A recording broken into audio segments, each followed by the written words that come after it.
do artigo 942 do CPC. Agradeço a presença de todos, em especial a do desembargador Moreira Alves e a da desembargadora Maura Taia, que hoje aqui participam da turma ampliada, vez que são titulares da 8ª turma. Muito obrigado a vossas excelências. A ata da sessão anterior foi enviada a vossas excelências, indago se há algum destaque, alguma retificação ou impugnação à ata. Nada havendo, aprovada a ata da sessão anterior, eu inicio aqui com a indicação de retirada de pauta de um processo de minha relatoria, para fins de registro,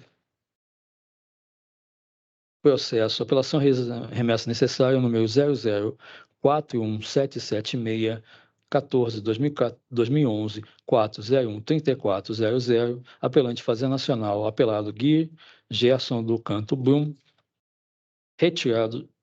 Não, desculpe, tom sem efeito, esse apelamento, porque, na verdade, é o outro. Então, para fins de registro, apelação civil número 00187-49/27/2010, 4013500, relatoria do excelentíssimo desembargador federal Zé Amilcar, até então relator para o acordo, voto divergente de minha relatoria, apelante Fazenda Nacional, apelada Carlota Viana Costa, processo retirado de pauta por indicação do redator. Prosseguindo nos julgamentos, com pedido de sustentação oral, chama julgamento, agora sim, mais uma vez me perdoem o equívoco, apelação remessa necessária, número 004177614/2011, 4013400 do DF, excelências, sinopse 1, item 1. Apelado Gui Gerson do Canto Brum, fala pelo apelado doutora Alta de Amorim Calhardi Madeira. Está presente? Já vejo na tribuna. Presente, agradeço a paciência. Peço apenas que, para fins de registro, indique seu nome completo e número de OAB, por favor. Todos. Meu nome completo é Alta de Amorim Calhardi Madeira, OAB DF 5585. Agradeço a Vossa Senhoria. Passo então a palavra ao coordenador para que então seja lida a certidão de julgamento parcial.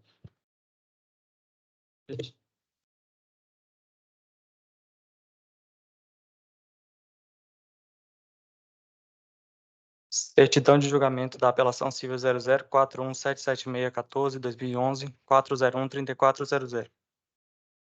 A turma, por maioria, deu provimento à apelação e à remessa oficial nos termos do voto do relator, vencido o excelentíssimo senhor desembargador José Amilcar Machado, que ele negava o provimento. Julgamento suspenso na forma do artigo 942 do CPC. E a outra pessoa, fui eu que julguei? Não, excelência. Participaram do julgamento os excelentíssimos senhores desembargadores, juiz federal Eduardo Moraes da Rocha, à época, Tá. e o excelentíssimo senhor desembargador federal José Amilcar Machado. Na verdade, desembargador, eu agradeço. Na verdade, desembargador, ajuda aqui é só para composição de quórum, porque a 7ª turma, para julgar ampliadamente, tem que estar com o quórum completo. Agradeço a Vossa Excelência. Não. Na verdade, aqui, somente os desembargadores da 8ª, que compõem a 7ª ampliada, que vão votar. E eu peço vênia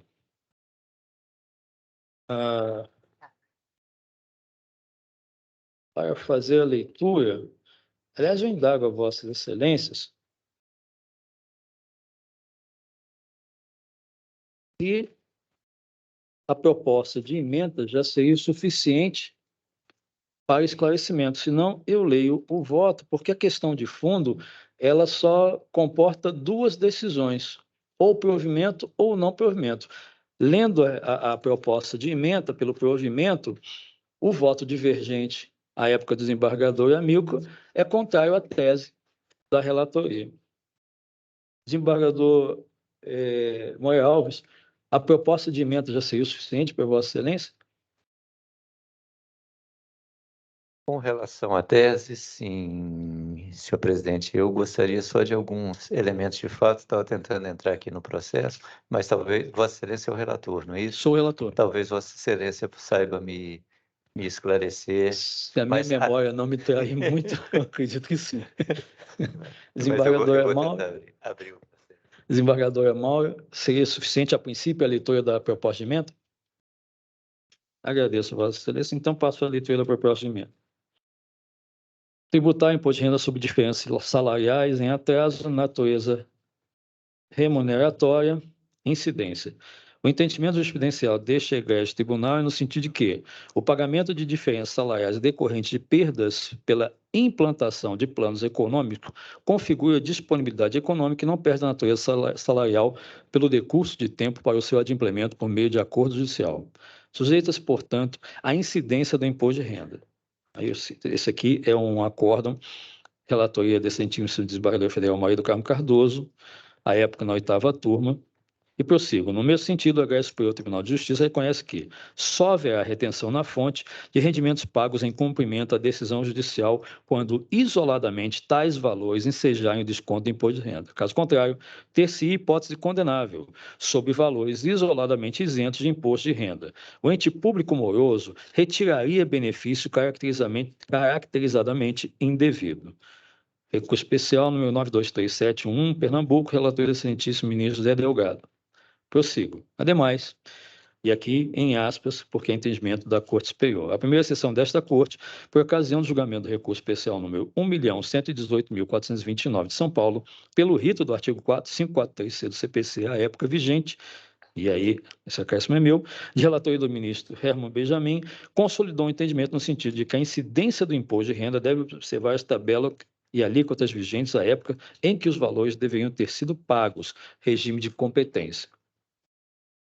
Com esses fundamentos, então, eminentes pares, eu dei provimento à apelação e à remessa oficial da Fazenda Nacional. O voto do eminente desembargador Zé Amilcar entendeu pela natureza indenizatória de tais verbas, haja vista que foi feito por meio de acordo judicial. Em suma, é essa a lide. Então, o que se decide aqui hoje, em turma ampliada, é se incide ou não o imposto de renda sobre as diferenças salariais em atraso que foram pagas em acordo judicial. Dou, então, a palavra à douta advogada da tribuna, pelo prazo regimental de até 15 minutos. Muito obrigada. Excelentíssimo senhor presidente, excelentíssimos senhores magistrados, nessa turma ampliada desse egrégio Tribunal Regional Federal da Primeira Região. Começo pedindo vênias à ementa, inclusive ao texto integral, porque, em princípio, porque não houve acordo nenhum. Ao contrário, nesse processo foi uma das maiores beligerâncias que eu já vi da minha vida. As verbas salariais não foram contempladas neste processo que aqui está. Ele simplesmente é apelado, ele não é apenado. Apenado ele já foi. Doutor, Só um minuto, por favor. pela Sim, ordem, pois não, excelência. Pois não. presidindo a Sim, sessão, pois não. eu tenho a palavra. Claro. Vossa Excelência tem razão, até para que não se tome mais tempo Sim. da apelação. Eu vou devolver o tempo integral, Vossa Excelência, Obrigada. Mas não é o caso de acordo judicial. Isso aqui consta como parte da jurisprudência que foi colacionada à ementa. Agradeço a Vossa Excelência por essa observação e devolvo o prazo regimental de 15 minutos. Muito obrigada. Então, o que acontece? As verbas rescisórias não foram pagas neste processo. Ontem, eu entreguei memoriais à 7ª turma, a 8ª turma e a 13ª turma, onde eu juntei material e este processo está prenhe de provas, que é um erro crasso, dizer que ele recebeu qualquer valor aí de verbas rescisórias. As verbas rescisórias dele foram pagas, pasmem, 27 anos depois. Neste processo, foram juntadas as notas taquigráficas da minha sustentação oral anterior. E por que eu conheço bem essa questão? Eu conheço bem essa questão porque eu participei do nascedouro dela. Na época, eu era advogada do Sindicato dos Bancários. Então, o que ocorre agora? A premissa do douto desembargador Hércules Farroses tem um erro de premissa básico. Ele parte da ata de audiência, que nós sabemos, todos sabemos, embora seja na justiça trabalhista, que é o primeiro ato judicial, né, de um processo. Aquelas parcelas todas que estão ali foram caindo por terra, dado o alto poder, a força belicosa da União e do próprio banco. Ele era um dirigente sindical que foi demitido em pleno exercício do seu mandato sindical. O que foi pago neste processo, senhores desembargadores, foram 944 dias do restante do mandato sindical dele e a projeção de mais um ano de dispositivo de caráter constitucional. Na verdade, eu me preparei hoje para abrir esta minha sustentação oral com um elogio à única autoridade constituída que deu valor, que deu força a um dispositivo constitucional, a estabilidade sindical de um dirigente, de um dos seus dirigentes. Este senhor foi o doutor Olavo da Silveira de Mello. Aí surge a pergunta natural: e por que não a Justiça do Trabalho? Bem, essa resposta, ela que tinha um arcabouço que não é do tamanho do arcabouço do ministro Haddad, mas ela que tinha todo um arcabouço constitucional, legal, jurisprudencial, não o fez. E aí os senhores poderão perguntar, e não o fez por quê? Bem, essa resposta só aqueles desembargadores da época, ministros da época, poderão responder. Só eles e Deus, ninguém mais. Então, aqui não houve acordo nenhum, aqui não foi nada pago, e a premissa de qual parte o douto desembargador Hércules Farroses se refere à inicial, a uma ata de audiência. Pois bem, todas aquelas parcelas foram caindo, como estão nos meus memoriais, uma a uma, pela alta ação belicosa do próprio banco, e tem mais, depois da União. E o que sobrou daquela ação? Apenas a indenização do mandato sindical. E é isso que está nesse processo que está aqui. Volto a insistir. Ele é apelado, não apenado. Apenado ele já foi. 18 anos para receber sua indenização. As provas estão nos autos. Pasme-se, 18 anos. E as verbas rescisórias, que eram de outro processo? 27 anos para receber salário do mês trabalhado.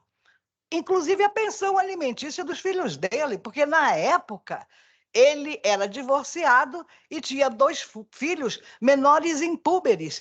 Isso está tudo nos memoriais que eu entreguei a todos os senhores desembargadores ontem. Nada obstante, eu ter tido um terrível problema no computador, que nem disse hoje o ilustre magistrado, que eu não lembro mais o nome, ele falou que o computador foi criado para resolver problemas que a humanidade nunca teve. Pois bem, ontem isso aconteceu comigo. Mas eu entreguei os memoriais ontem à noite, certo? Pelas 20 horas, mais ou menos. Lá está tudo provado. Me responderam que receberam os memoriais de ontem à noite. O gabinete da desembargadora Gilda Sigmaringa e o gabinete do relator, doutor Hércules Farroses. E daí, o que eu digo para você, para os senhores, é o seguinte: quem parte da premissa errada, num raciocínio lógico, só pode dar o conteúdo errado. Esse processo da indenização, ele está integralmente destes autos. Integralmente. Então, tudo que eu estou falando aqui é verdadeiro. Trata-se de uma ação, uma ação declaratória de inexistência de relação jurídico-tributária cumulada com repetição de indébito. Ou seja, se ele agora vai pagar mais R$41 mil, né, de imposto de renda, ele está de novo sendo apenado, agora pela Justiça Institucionalizada e pela Justiça Federal, que tem competência para isso. A Justiça Trabalhista, na nossa visão, na época de advogado do sindicato, nunca teve competência para a matéria tributária. Assim está no artigo 109. Mas assim mesmo fez. Mas fez muito pior, quando fez letra morta do Código, os artigos do Código, perdão, da Carta Política, da Constituição, os artigos 7º, 8º da Constituição e todo o arcabouço jurídico da CLT e da jurisprudência dominante, inclusive a súmula 219 do Colendo, Supremo Tribunal Federal. Então, o que ele recebeu, volto a insistir, não foi verba rescisória nenhuma. Ele recebeu 944 dias de mandato sindical, interrompido ilegalmente, numa violência nunca vista, há anos, durante todo o meu período praticamente profissional de carreira de advogada. Eu sou advogada de sindicato. Nunca vi coisa igual. Aliás, isso deve ir para os anais do sindicato, essa questão é muito séria, isso é muito grave. Um tribunal não observar um dispositivo constitucional direto, a disposição é direta da estabilidade dele. Isso é muito grave, muito grave. E não fosse ele, o homem que é, um engenheiro agrônomo, que ele no começo morou demitido, não ganhou um tostão, R$1, nem o aviso prévio, nem o mês trabalhado. Foi mandado para casa. Como ele é uma pessoa lutadora, elogiosa, uma pessoa que todo mundo, como diz o nosso amigo Roberto Yamanich, todo mundo se orgulha de dizer que é amigo dele. O que ele fez? Aceitou um apartamento de uma amiga dele por pouquíssimo tempo, mudou-se para a chácara dele, ele é engenheiro agrônomo de profissão, e da terra ele arrancou o seu sustento. Como declarar este tribunal que ele ganhou alguma verba rescisória aqui, se foi objeto de outro processo, o 2261, fui advogada também deste processo. Eu já não era mais advogada de sindicato, nem da Confederação dos Bancários, eu já era advogada nesse tempo dos servidores do Banco Central. Mas voltei para advogar o caso dele. Eu conheço esse caso como a palma da minha mão. Não tenho o que discutir. Conclusão, acreditem, pasmem novamente, que houve desembargador trabalhista que queria que as verbas rescisórias dele, aviso prévio, seguro-desemprego, não recebeu nada, fossem para a União. Eu volto a insistir. Ele é apelado, sempre foi apelado, nunca apenado, nunca. E vi falar neste tribunal de aumento patrimonial, sim, só se for do patrimônio imaterial, né? Da cultura que ele adquiriu, que passou quando foi para a chácara, arrancou da sua chácara a própria subsistência. E nisso pôs-se a estudar para concurso público, foi aprovado em vários. Perito de Polícia Federal, assessor legislativo da Câmara Legislativa, chegou ao ponto de escolher, de tanto que passou em concurso público, aonde iria trabalhar. Esta é a realidade, é a verdade dos fatos e das provas que estão nesses autos. Ele não ganhou um tostão, 1 centavo de verbas trabalhistas. 27 anos demoraram, certo? Demoraram tanto que o que era verba trabalhista ainda na moeda de cruzeiro, 1.595 cruzeiros, 89 centavos de cruzeiros, demorou tanto que o que era uma RPV acabou se transformando num precatório. Então, hoje, eu, inclusive, vou ajudar a compor esses anais, porque isso tem que ir para os demais sindicatos. Isso não pode mais acontecer no nosso país. Infelizmente, aconteceu com ele. Na época, eu era advogada do sindicato, volto a insistir, depois fui da Confederação, e da Confederação fui para o sindicato do pessoal do Banco Central e do Banco Central para outro sindicato, que foi o dos servidores, o dos inspetores fiscais da Receita. Então, eu conheço essa situação como a palma da minha mão. Eu sou capaz de dizer até algumas páginas, né? Onde estão esses documentos, né? Então, dizer que ele recebeu isso, de maneira nenhuma. Tem mais uma coisa, isso foi pedido, sim, lá atrás, na inicial. Ele foi demitido dia 16 de novembro de 1990, pelo ex-presidente Fernando Collor de Mello. O banco foi extinto nesta data, e ele foi demitido pela direção do BNCC, em 16 de novembro de 90. Volto a insistir, 27 anos para receber suas verbas rescisórias e 18 anos para receber 944 dias de mandato sindical cassado ilegalmente. Então, o que ocorre hoje dessa situação? A ação declaratória de inexistência de relação jurídica tributária ocorre porque a incompetência da Justiça do Trabalho é flagrante. É o artigo 109 da Constituição Federal. 3 minutos para finalizar. 3 minutos. Como? 3 minutos. Pois não, estou terminando.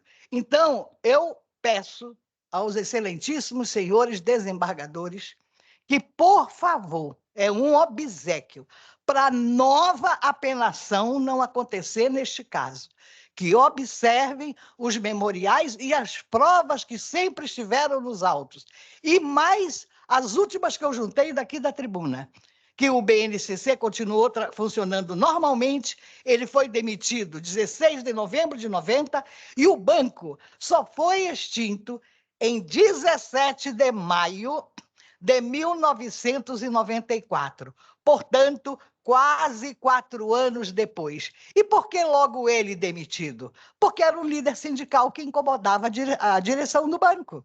E por quê? Porque defendia os seus colegas, não só os colegas de BNCC, como do Banco do Brasil, do Bradesco, da Caixa Econômica. Certo? Então, o que aconteceu foi isso, é o que está nos autos. Eu não estou inventando nada. E o que é a verdade? A verdade é a realidade. E onde está a realidade? Está nos próprios autos. Tudo que eu estou dizendo da tribuna, e que já disse uma vez, conforme as normas taquigráficas que estão juntadas, e por graças a Deus, e louvo a existência do artigo 942, porque se ele não existisse, eu hoje não estaria aqui. E sabe Deus o que aconteceria, né? Mais uma penação a quem não cometeu falta nenhuma. Se alguém cometer falta aqui, perdão pela ausência, mas foram os próprios magistrados trabalhistas que, diante de um enorme acabouço jurídico, com uma força esplendorosa, nada fizeram para reintegrá-lo. E a súmula do Supremo, a 219, é que vem socorrer o meu cliente. Pela atenção, muito obrigada.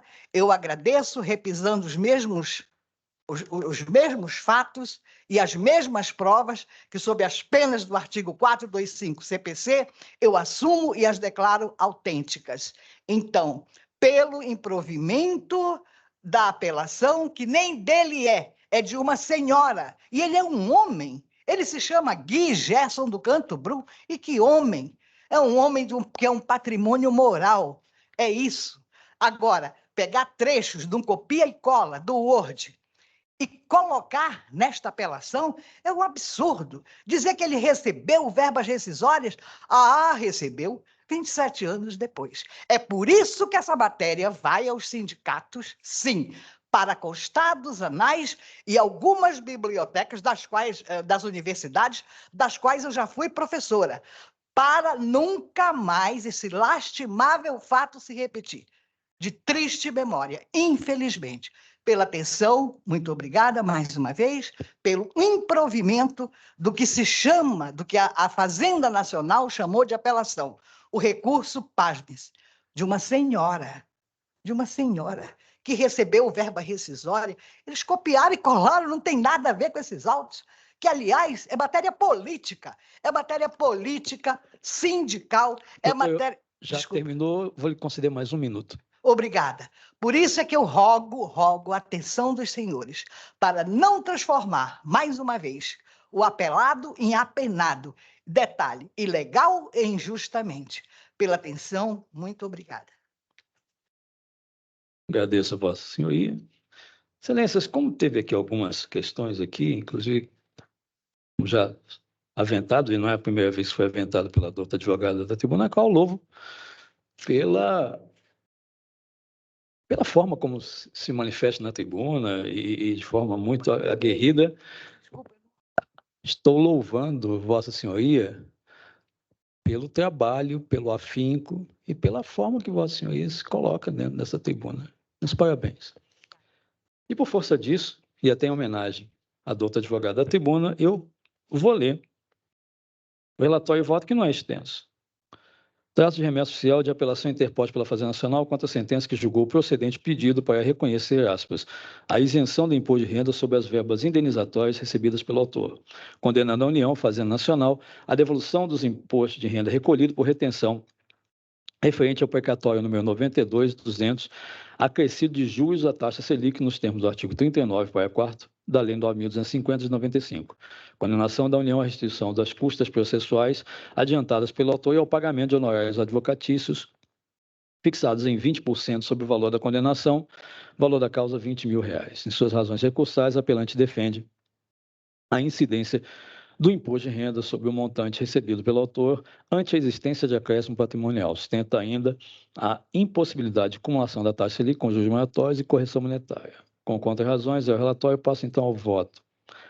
Consta da data de audiência de 8/4/92 da Junta de Conciliação e Julgamento da Justiça do Trabalho que, aspas, em razão do exposto, a meritíssima sexta JCJ de Brasília, à unanimidade, julga a presente reclamação procedente em parte, e isto para condenar o reclamado Banco Nacional de Crédito Cooperativo em liquidação, e com ele, solidariamente, na forma do artigo 20 da Lei 8.029 de 90, a União Federal a pagarem ao reclamante Gui Gerson do Canto Brum, em 16 dias após o trânsito em julgado, respeitada a prescrição, e aqui eu destaco: diferenças salariais do Plano Verão e do Plano Brasil Novo, salários de 16/11/90 até 30/6/93, bem como gratificações natalinas deste período que será registrado como tempo de serviço, sendo que todas as parcelas da condenação provocarão reflexos em férias vencidas em 13º salário, e mais parcelas como descritas no item 13.1 da inicial, inclusive em depósito de FGTS, incidindo juros e correção monetária e em tudo obedecido disposto nesse decisório, fecho aspas, prossigo. Sobre o tema, o egresso superior Tribunal de Justiça reconheceu que, aspas, só haverá retenção na fonte de rendimentos pagos em cumprimento à decisão judicial quando, isoladamente, tais valores ensejarem o desconto do imposto. Caso contrário, ter-se-ia hipótese condenável. Sobre valores isoladamente isentos do imposto de renda, o ente público moroso retiraria benefício de caracterizamente indevido. Recurso especial número tal, relatoria ministro Zé Delgado. Prossigo. Em caso, a pretensão do autor quanto ao pedido inicial da ação reclamatória trabalhista se iniciar pedido de reintegração no banco reclamado para ser colocado em disponibilidade remunerada para a União Federal ou então reintegração até 1 ano após o término do seu mandato sindical com salários vencidos e vincendos, inclusive férias, 13º salários, FGTS, promoções, aumentos, reajustes e ainda diferenças salariais, decorrentes de planos econômicos. Prossigo. Extrai-se da referida sentença in verbis, extinção do estabelecimento. E aqui eu peço a atenção redobrada de Vossa Excelência. Estabilidade sindical, impossibilidade de reintegração, consequências. Ainda quando impossível a reintegração do dirigente sindical por extinção da empresa, a ele se assegura o tempo de serviço e o salário até o final da garantia legal, máxime quando o Estatuto do Sindicato prevê que tal situação não gere impedimento ou perda de representação. Prossigo. Portanto, a rescisão do contrato de trabalho do autor ocorreu pela extinção do estabelecimento, qual seja Banco Nacional de Crédito Cooperativo S.A. Assim, sobre as verbas trabalhistas, objeto da presente demanda, deve incidir o imposto de renda, eis que possuem natureza salarial e são diferenças salariais do Plano Verão e do Plano Brasil Novo, salário de 16/11/90 até 30/6/93, bem como gratificações natalinas deste período que será registrado como tempo de serviço, sendo que todas as parcelas de condenação provocarão reflexo em férias vencidas de 13º salário. Fecho aspas, prossigo. Diante do caráter remuneratório da verba trabalhista em comento, este egrégio Tribunal Regional possui o seguinte entendimento jurisprudencial. E aqui eu colaciono no meu relatório a aresto do excelentíssimo juiz federal convocado caso Eduardo Castro Martins, 8ª turma, em 2011, bem como da desembargadora federal Maria do Carmo Cardoso, que inclusive já foi lido tanto da emenda quanto do relatório. Então, lei só do juiz federal Carlos Eduardo. Tributário, mandado de segurança, acordo trabalhista, de quitação de diferenças salariais em atraso, plano BS, imposto de renda, possibilidade de incidência. Pagamento da diferença salariais recorrente de perdas pela implantação de planos econômicos, configura a disponibilidade econômica e não perde a natureza salarial pelo decurso de tempo para o seu adimplemento por meio de acordo judicial. E aqui não é o acordo, mas sim um julgamento. Sujeita-se, portanto, à incidência do imposto de renda. Prossigo eu. Ademais, o egresso superior Tribunal de Justiça consolidou o entendimento no sentido de que o imposto de renda deve observar as alíquotas vigentes à época em que os valores deveriam ter sido recolhidos. Confira-se. E aqui, então, para não cansar Vossa Excelência, é com relação a... Aqui tem um trecho que me parece interessante e que é bem pertinente. Em que pese o tribunal, a COA tenha consignado que a aplicação do regime de caixa não de competência ao caso usado não acarretou em termos práticos eventual prejuízo ao autor em relação à alíquota aplicada, haja visto o percebimento de vencimentos superiores aos previstos em incidência de tributação máxima a título de imposto de renda, não há como desprivilegiar a experiência dessa coisa firmada em recurso repetitivo com relação ao regime de competência e não ao regime de caixa. Prossigo. Assim, é cabível a incidência do imposto de renda sobre o montante integral recebido pelo apelado decorrente da decisão judicial proferida pela Justiça do Trabalho que deu ensejo ao precatório número 92/200. No que tange aos honorários sucumbência, entendo que tal verbo tem característica complementar aos honorários contratuais, haja visto sua natureza remuneratória. E aqui, então, fixei nos limites mínimos. E agora, ao final, a parte dispositiva, ante exposto, dou provimento à apelação à remessa oficial para reconhecer que, sobre as verbas indenizatórias recebidas pelo autor, incide imposto de renda, ressaltando apenas que deve ser respeitado o regime de competência. Aqui não são verbas indenizatórias, mas sim as verbas recebidas pelo autor, incide imposto de renda, ressaltado apenas que deve ser respeitado o regime de competência. Condenação do autor em honorários advocatícios, nos termos delineados na fundamentação, é o voto. Na sequência, os dois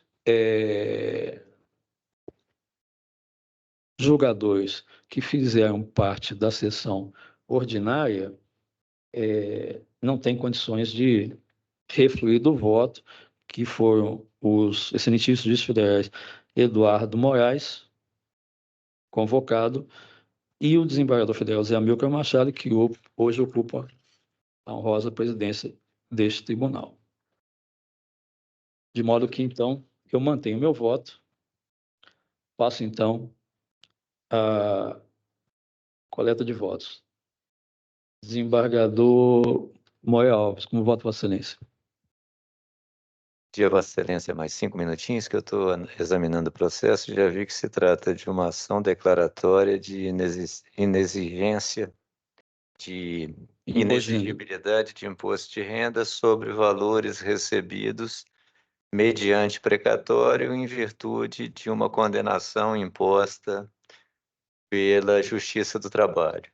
Já perpassando aqui os autos eletrônicos, eu já visualizei que, do que depreendi, se tratou de um dirigente sindical que foi demitido sem justa causa pela extinção do seu empregador, o extinto Banco Nacional de Crédito Cooperativo. Pelo que eu vi aqui, a ilustre advogada disse que não, mas pelo que eu vi aqui, deixa eu ver. Verbas rescisórias de folha 116. Foi demitido, o contrato dele foi rescindido em 16/11/1990, não é isso? Rescisão de contrato de trabalho. Optante, empregador, Banco Nacional de Crédito Cooperativo S.A., em liquidação. Empregado Gui Gerson de Canto Brum. Desligamento 16/11/99. E aí as verbas rescisórias que ele recebeu independente da ação trabalhista que propôs. Pelo menos é o que está aqui no processo. Está aqui aviso prévio, CR Cifrão, ainda na época, em 1990, foi em virtude do conhecido Plano Collor, se não me engano, em que o Banco Nacional de Crédito Cooperativo S.A. em liquidação foi extinto, foi liquidado, como dizia, estava em liquidação, por isso que os seus empregados foram dispensados pela extinção do empregador, é o que está escrito aqui. Aviso prévio, R$ 258.960,20. 258.960 cruzeiros, ainda era moeda da época, e 20 centavos. Salário família, 142 cruzeiros e 20 centavos. Férias proporcionais, 11/12, 237.380 cruzeiros e 22 centavos. Saldo de salário, 18 dias, 155.376 cruzeiros e 18 centavos. Previdência, 6.228 cruzeiros e 66 centavos aqui na parte dos descontos. Adiantamento, 13º salário, 63.386,71 cruzeiros, 71 centavos. E depois IRPF, 130.835 cruzeiros, pensão alimentícia, 97.768 cruzeiros e 56 centavos, FGTS, CR Cifrão, ou 28.075 cruzeiros e 98 centavos, indenização compensatória, FGTS, mês anterior, 12.516 cruzeiros e 70 centavos, indenização compensatória, FGTS, de rescisão, R$ 11.230,40, indenização compensatória do FGTS, 352.478 cruzeiros e 2 centavos, total do vencimento,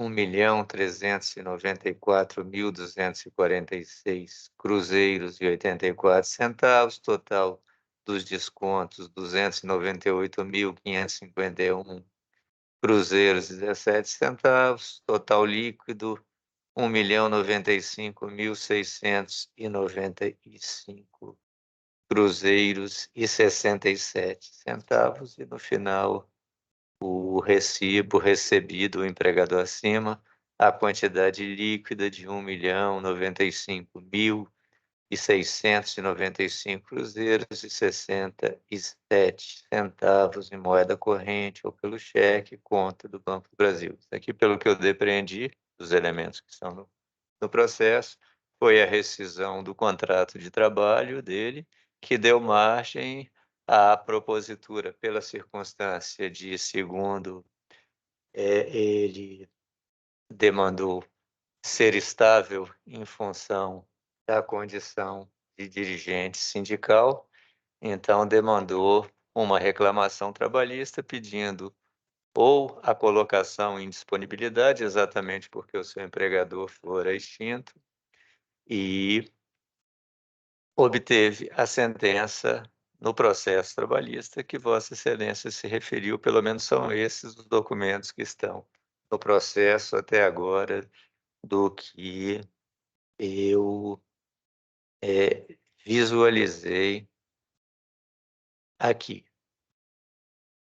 E, como disse, pedi mais 5 minutos, que eu gostaria de saber o que a sentença nesse processo ela deliberou, e porque, pelo que vi, da extensão do voto de Vossa Excelência dá provimento à apelação e a remessa oficial e entende que os valores todos são recebidos, eles são objeto de tributação, se não depreendi equivocadamente do voto de Vossa Excelência, que se tornou majoritário, pelo menos, até então. Por isso que eu estou querendo ver todos os documentos do processo, porque nós temos que nos pautar pelo que está aqui documentado no processo. Então, vou terminar, pedir mais 5 minutos para Vossa Excelência, tentando não pedir vista dos autos, para agilizar, como diz a ilustre advogada, já é um fato que se operou há mais de 33 anos. Desembargador Moraes, Pois se não. Vossa Excelência me permite, então eu vou suspender a sessão por 10 minutos e nós Perfeito. retomamos a sessão. Perfeito. Perfeito? Se eu fico Então, quieto aqui, colegas, podem. sessão suspensa pelo prazo de 10 minutos. Agradeço, Vossa Excelência. Obrigado, eu que agradeço, presidente.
citava, e verifico, senhor presidente, que a questão objeto do litígio é a de definir se valores recebidos em virtude de sentença trabalhista em reclamatória proposta por dirigente sindical são ou não isentos em sua totalidade ou em parte daquilo que foi recebido, porque do que vi dos documentos constantes dos autos, o autor desta demanda sob procedimento ordinário, dirigente sindical, mas empregado do Banco Nacional de Crédito Cooperativo, teve seu contrato rescindido, assim como outros tantos empregados daquela sociedade de economia mista, se não me trai a memória, tiveram, ainda que não ostentassem os outros a condição de dirigentes sindicais, e receberam as verbas rescisórias devidas, de natureza salarial ou de natureza indenizatória. Por isso que falei que, na minha opinião, a questão que é objeto da discussão é exatamente essa: saber se essas parcelas recebidas em virtude da sentença trabalhista são, na sua totalidade ou em parte dela, isentas do imposto de renda. E isso, senhor presidente, vou tentar voltar aqui rapidamente à peça inaugural. Aliás, vou diretamente na sentença, que talvez seja mais fácil. Ela se refere ao dispositivo de lei, que é objeto de interpretação para, a meu ver, a solução da controvérsia. Ver aqui, estava nela, mas não anotei as folhas, senhor presidente. Porque Vossa Excelência leu, e não precisarei ler novamente, a sentença trabalhista que reconheceu valores, a meu ver, salariais, verbas de natureza salarial, que foram reconhecidas como devidas por força da rescisão do contrato de trabalho e da desconstituição dessa rescisão no âmbito da justiça trabalhista, com reflexos em outras verbas de natureza, a meu ver, indenizatória, como são o aviso prévio, férias devidas e não gozadas, e, consequentemente, indenizadas com o seu respectivo terço. Mas essa questão, me parece que dessa distinção que eu faria em termos de interpretação pessoal, parece que ficará prejudicada, pelo que eu vi, pela interpretação jurisprudencial que é dada ao dispositivo de que se cuida. E já procurarei voltar aqui à sentença recorrida, porque, se não me trai a memória, nela tenho todos os elementos de que preciso para desenvolver, eventualmente, as minhas mal articuladas razões de voto. Estou chegando nela, presidente.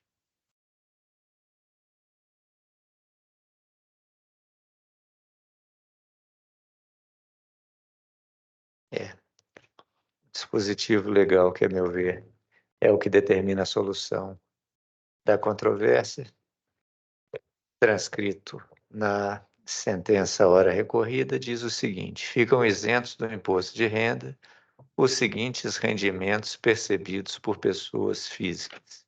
Inciso 5º. A indenização e o aviso prévio pagos por despedida ou rescisão de contrato de trabalho até o limite garantido por lei, bem como o montante recebido pelos empregados e diretores ou respectivos beneficiários, referente aos depósitos, juros e correção monetária acreditados em contas vinculadas, nos termos da legislação do Fundo de Garantia do Termo de Serviço.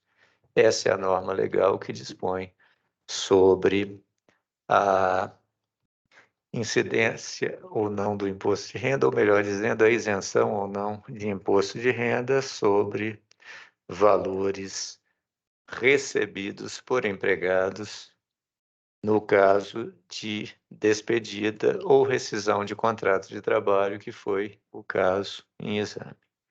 Na minha intelecção, essa disposição não faz distinção entre portadores ou não de estabilidade, não faz distinção entre tipos de empregado, de modo que sabemos todos nós, em matéria de isenção, a interpretação deve ser estrita ou de acordo com aquilo que permite a norma que a concede, nos seus limites estreitos, sem permitir ampliação para aquilo que ela não contempla.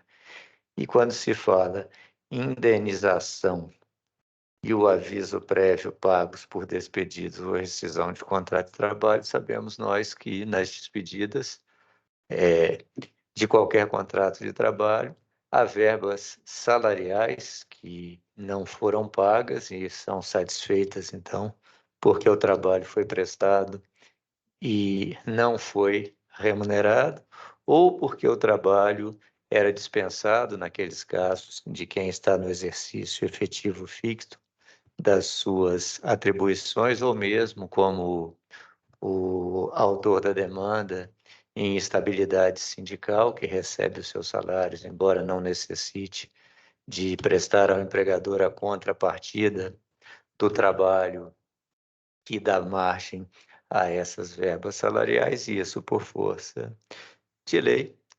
E minha interpretação estrita no âmbito ou naquilo que permite o artigo 111 do Código Tributário Nacional iria até esse limite. Parcelas de natureza salarial que foram reconhecidas como devidas na sentença trabalhista e satisfeitas por meio de precatório seriam sujeitas à incidência do imposto de renda e à respectiva retenção. Aquelas parcelas que têm natureza indenizatória e também os juros moratórios por força da jurisprudência, e na época a jurisprudência ainda não existia, a Fazenda Nacional tributava os juros moratórios, entendendo que esse valor acrescia o patrimônio, que não tinha conformação indenizatória, mas sim conformação remuneratória, e esse entendimento posteriormente e atualmente foi desautorizado pela Suprema Corte, e entendeu que juros moratórios ou aqueles juros que sancionam a mora, não aqueles que indenizam os lucros cessantes, aquilo que se deixou de ganhar, mas aquilo que se recebeu com atraso, não sofre a incidência do imposto de renda. E do que vi no precatório, que discrimina a base de cálculo do que foi objeto de retenção na fonte que o autor considera indevida, nem tudo o que foi objeto da condenação constituiu base de cálculo do imposto de renda. Faria eu essa distinção e demandaria ou remeteria a liquidação de julgado eventual identificação de quais parcelas que foram objeto dessa base de cálculo, se não fosse uma circunstância também levantada na sentença recorrida, de que a interpretação desse dispositivo da legislação tributária no âmbito do egrégio Superior Tribunal de Justiça e seguindo a diretriz da Corte Superior, também a jurisprudência desta Corte Regional, não fosse além daquilo que é o meu entendimento pessoal e está bem retratada não só nos precedentes que foram chamados à luz pela ilustre autoridade de primeiro grau, como também naquela pesquisa que rapidamente fiz da jurisprudência. E que mais me chama a atenção é o acórdão a que vou me referir, que dá a dimensão daquilo que é o entendimento da Corte Superior. Me refiro ao agravo regimental no RESP 960-605 do Ceará, julgado pela primeira turma na relatoria ilustre do ministro Luiz Fux, cuja ementa retrata o entendimento da Corte Superior e eu abro aspas para fazer a leitura. Agravo regimental no recurso especial, tributário, imposto de renda, rescisão de contrato de trabalho sem justa causa, dirigente sindical, estabilidade provisória, isenção. 1. O pagamento de indenização por rompimento do contrato de trabalho no período de estabilidade provisória decorrente de imposição legal e não de liberalidade do empregador, é isento do imposto de renda, ex-vido disposto no artigo 6º, 5º da Lei 7.713/83, precedentes oriundos da primeira sessão, a GRG nos RESPs, número tal, relator ministro Humberto Martins, julgados em 10/6/2009, a GRG nos RESP, número tal, julgado relatoria ministro Francisco Falcão, outra citação de RESP, relatoria do ministro Benjamin, estou aqui reduzindo para ganharmos tempo a leitura, e outros julgados. E, na sequência, no item 2, explicita o eminente relator o que é o entendimento da Corte. É que, aspas, o direito à estabilidade temporária no emprego é bem do patrimônio imaterial do empregado. Assim, a indenização paga em decorrência do rompimento imotivado do contrato de trabalho em valor correspondente ao dos salários do período de estabilidade acarreta acréscimo ao patrimônio material, constituindo, por isso mesmo, fato gerador do imposto de renda. Todavia, tal pagamento não se dá por liberalidade do empregador, mas por imposição da ordem jurídica. Trata-se, assim, de indenização prevista em lei e, como tal, abarcada pela norma de isenção do imposto de renda. Fechou aspas, o eminente relator do processo a que me referi, porque essa transcrição final do item 2 é de um outro julgamento no agravo regimental, no agravo 1.008.794 SP.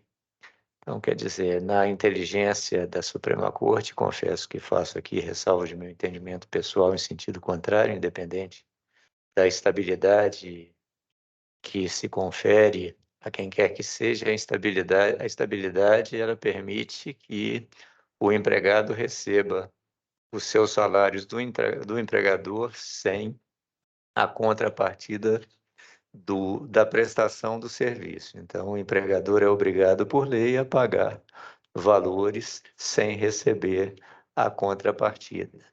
Mas, a meu ver, essa circunstância, ao mesmo tempo, ou enquanto permite ao trabalhador que está em estabilidade provisória para se dedicar às atividades sindicais, receber o salário do empregador, embora prestando seus serviços ao ente sindical em cuja condição de dirigente se encontra, não altera a natureza dos valores recebidos. De modo que, na minha modesta interpretação do inciso 5º, aquilo que é salário deveria ser objeto de tributação, como foi na concepção da Fazenda Nacional.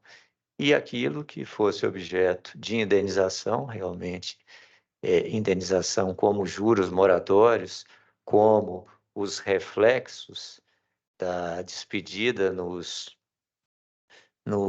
nas férias que não foram gozadas por conta da despedida, isso sim seria objeto de indenização, não estaria sujeito à incidência do imposto de renda, como reconhece a própria lei, e isso, se necessário fosse, como disse, deveria ir à liquidação de sentença, no meu entendimento pessoal, iria eu numa posição intermediária.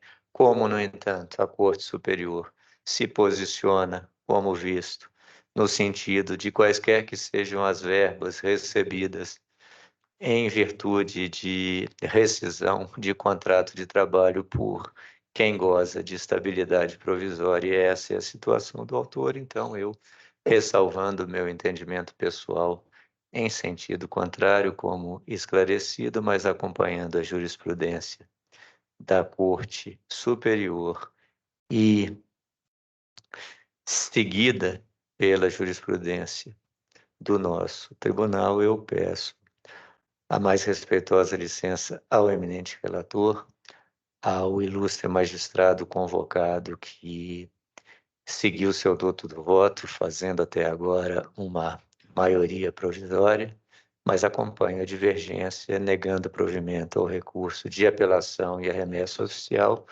para manter a sentença recorrida exclusivamente, como disse, por conta da sustentação que tem na jurisprudência assente sobre a matéria.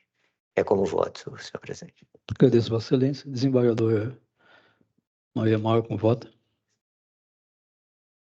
Questão de fato relevante, doutor?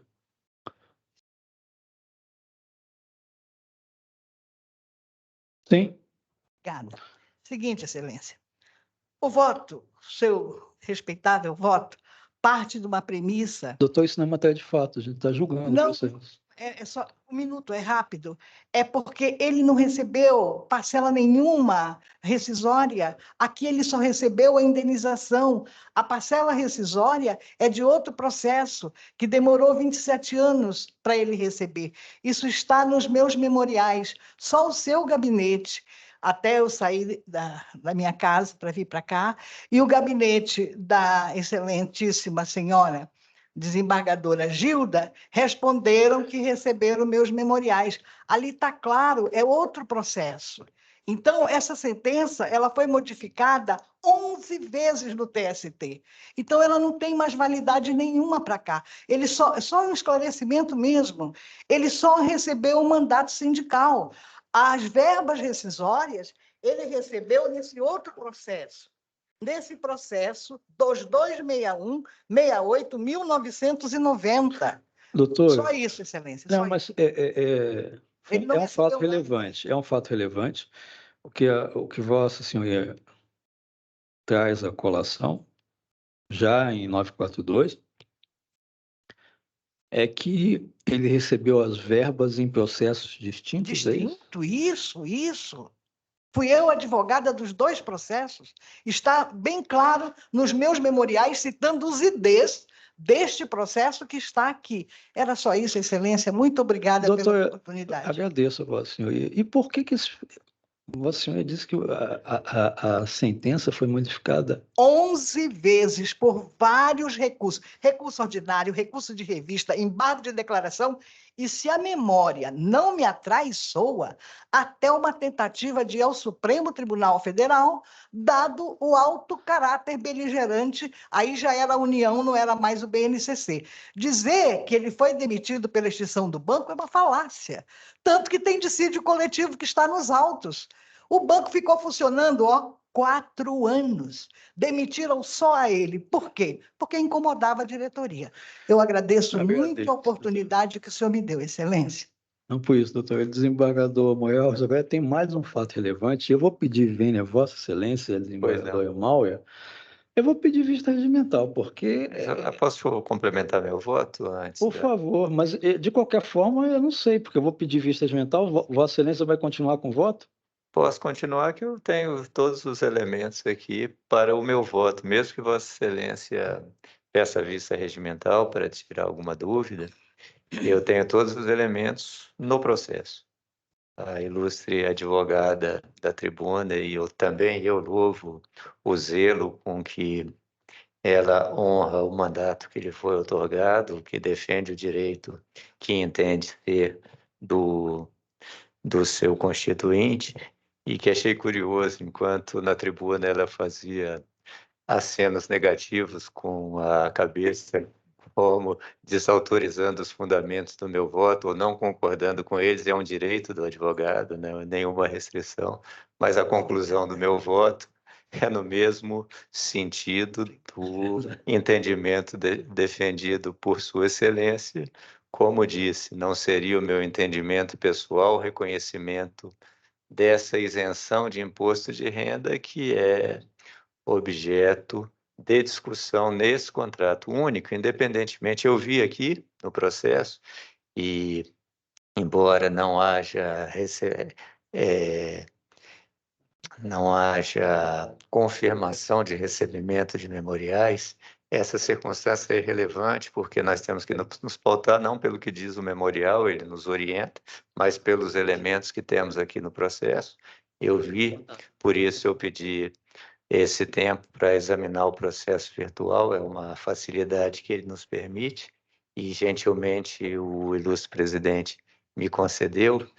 Nós estamos aqui, vi no processo, documentos no processo, não vi documentos que demonstrem que tenha tido uma outra reclamação trabalhista para essa distinção a que se referiu a ilustre advogada, como se ele tivesse entrado com duas reclamações trabalhistas. Perfeito. Uma para reclamar verbas salariais, só um segundinho, só para completar. É porque advogado falou perfeito. Perfeito em qual sentido? Não está nos autos?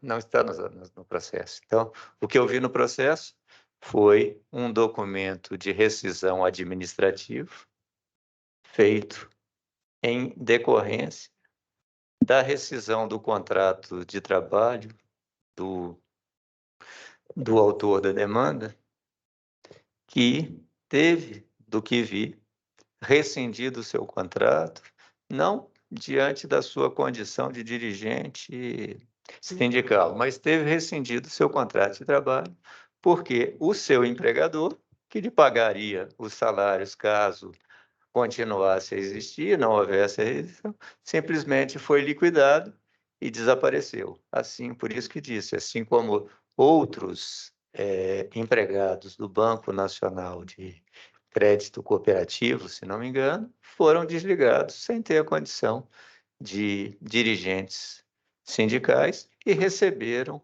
aquilo que o empregador entendeu que lhe seria devido. Aqui no processo está aqui, inclusive, deixa eu ver que isso é rápido, a gente pode, embora, a meu ver, não tenha maior relevância para o deslinde da causa, mas, como disse, em homenagem ao zelo e louvo da ilustre advogada, está aqui as folhas 116. Primeiro, circunscrever a questão ao que é o objeto desse processo, o que pede a parte autora nesse processo. Aspas, 47, dos pedidos, 47.1. Declarar a inexigibilidade do imposto de renda incidente sobre a parcela paga na reclamação trabalhista 00691-006-1000, dígito 6, descontado no precatório número 0092/2008, no valor de R$ 41.942,47 a título de imposto de renda, entre parênteses, eficácia declaratória, ante a inexistência de relação jurídica tributária e, por consequência, a repetição do indébito a que tem direito o autor, com fulcro nos artigos 8º, inciso 8 da Constituição Federal, 543 da CLT, combinado com os artigos 43 a 45, 175 do CTN, artigo 6, inciso 5, da Lei 7.713 de 88 e na jurisprudência pátria colacionada no bojo da petição. Quer dizer, nesse processo só se discute a questão tributária relativa àquele precatório que foi pago nesta reclamação trabalhista, que foi fruto da sentença que Vossa Excelência produziu aqui. Não vi, como disse, acórdão reproduzido por cópia nos autos, mas também se tem essa circunstância do acórdão é irrelevante, porque o que se quer é a restituição dos valores que foram recebidos por força do precatório. Os passos que se levou a chegar lá seriam, dentro desse contexto, irrelevantes. Seriam relevantes, como disse, se não houvesse essa interpretação literal mais ampla, dada pela Corte Superior, dizendo que todos esses valores, mesmo os de natureza salarial, eles são isentos do imposto de renda. E por isso meu voto, como disse, foi favorável ao direito do autor defendido com esse zelo e com a ressalva de ponto de vista pessoal. Então, entendo eu que, independentemente dessas circunstâncias todas que foram aventadas na tribuna, algumas a título de elemento de esclarecimento de elementos de fato, embora não veja eu isso como um esclarecimento de questão de fato, mas, independente de tudo isso, eu acredito que, com o que nós temos aqui no processo e em face da jurisprudência da Corte Superior... A questão de fato, desembargador, foi justamente porque a parte alega da tribuna que há esses documentos juntados. Essa questão de fato relevante. A juntada dos documentos. O que mesmo que seja nos autos, aí é só para Vossa Excelência. Não, mas tudo bem, mas a questão de fato é essa. Se houve ou não juntada. Se são relevantes ou não relevantes, aí já existe um juízo de valor por parte dos magistrados. Aí essa questão para mim é importante, porque se Vossa Excelência disser para mim, porque eu não consegui abrir os autos aqui, para ser sincero, que esses autos, que esse processo, os documentos que a doutora advogada da tribuna diz não foram juntados, eu retiro meu pedido de vista regimental e dou prosseguimento ao recurso. Agora, se eles foram juntados, independentemente se eles são relevantes ou não, aí já é um juízo de valor que aí, com todas as minhas de Vossa Excelência, me parece que, ao meu sentir, por dever de ofício, eu tenho que analisar. Sim. Como relator. Sim. Então, o que eu indago a Vossa Excelência é se realmente esses documentos que a doutora advogada da tribuna, em questão de fato relevante, diz que estão nos autos, estão ou não estão. Se Vossa Excelência tiver condições de me dizer,